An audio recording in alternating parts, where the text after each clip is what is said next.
Item objetivos dos Estados Unidos, que embora oficialmente voltada ao combate ao narcotráfico, a mobilização militar pode ter objetivos mais amplos, como pressionar Maduro para negociações, desestabilizar o regime ou conter a influência de adversários globais como China e Rússia. A possibilidade de ataques pontuais, como o que matou Qassim Soleimani em 2020, ou de restrições ao comércio de petróleo venezuelano foram mencionadas como cenários possíveis. Item estratégia de Maduro, o líder venezuelano usa a ameaça externa para consolidar apoio interno, mobilizando milícias e reforçando a narrativa de que os Estados Unidos buscam um golpe ou invasão.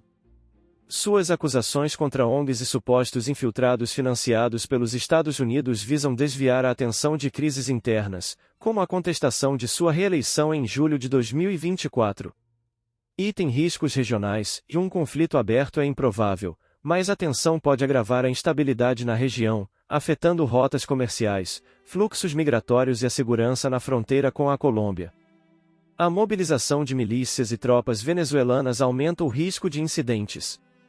Item perspectiva brasileira, a crítica do PT reflete a divisão política no Brasil, com setores da esquerda defendendo a soberania venezuelana e criticando a postura dos Estados Unidos, enquanto outros atores políticos, como o deputado Rubinho Nunes, destacam a ilegitimidade do regime de Maduro e apoiam a pressão americana.